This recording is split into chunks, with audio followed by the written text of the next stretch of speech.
Assalamualaikum warahmatullahi wabarakatuh. Masih ingat kan? Kita tinggal di negara Indonesia. Lambang negara Indonesia adalah burung Garuda. Burung Garuda besar dan gagah perkasa. Coba perhatikan perisainya. Di dalam perisainya terdapat simbol-simbol dari sila-sila Pancasila. Sila ke-1 dilambangkan dengan bintang emas yang bunyinya ketuhanan yang Maha Esa.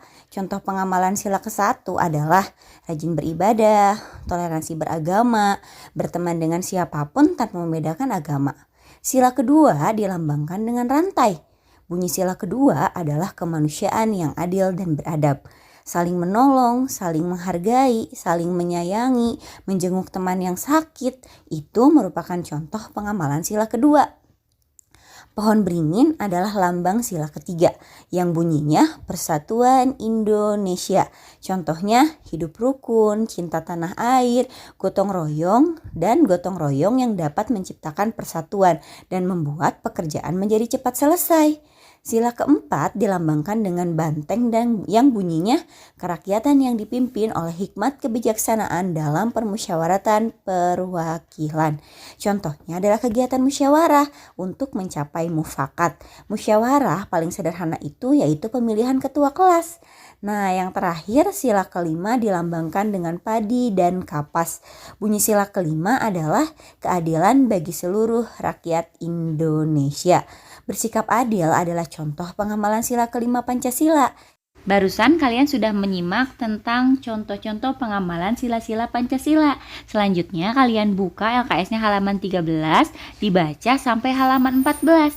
Setelah kalian melakukan kegiatan literasi atau membaca, kalian kerjakan tugas 3 di halaman 15, buat tabelnya di buku tulis tematik A.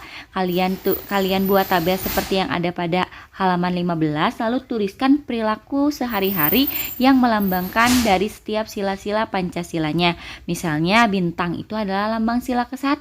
Artinya tuliskan perilaku sehari-hari yang melambangkan yang merupakan contoh pengamalan dari sila ke-1. Misalnya beribadah sesuai dengan agama yang dianutnya masing-masing.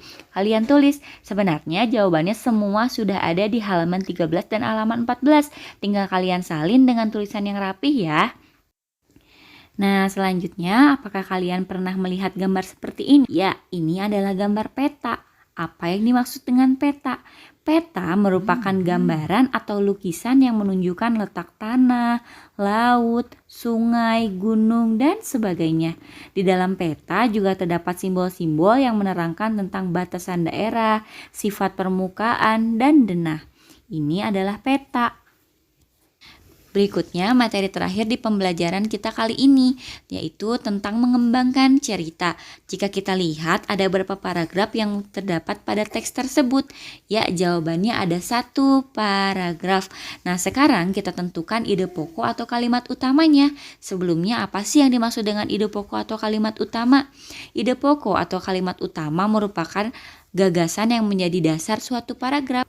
Dapatkah kalian menentukan mana ide pokoknya? Ide pokok itu ingat biasanya ada di awal atau di akhir paragraf. Harus dapat membedakan antara ide pokok dan kalimat penjelas ya. Biasanya ide pokok itu kalimatnya pendek dan menjelaskan dari inti sebuah paragraf. Nah, ternyata ide pokoknya itu ada pada awal paragraf yang bunyinya kalimat yang merupakan ide pokok menggunakan kata-kata yang bermakna umum. Kenapa tidak di akhir paragraf ide pokoknya? Karena di akhir paragraf itu bunyinya untuk dapat mengembangkan cerita dari suatu ide pokok, kamu harus menambahkan informasi tambahan, keterangan, dan detail dari pembahasan dalam ide pokok tersebut. Jadi itu merupakan kalimat penjelas karena dijelaskan secara rinci. Cirinya itu adalah banyak tanda koma di dalam kalimatnya. Begitu ya, jadi itu bedanya antara ide pokok atau kalimat utama dan kalimat penjelas.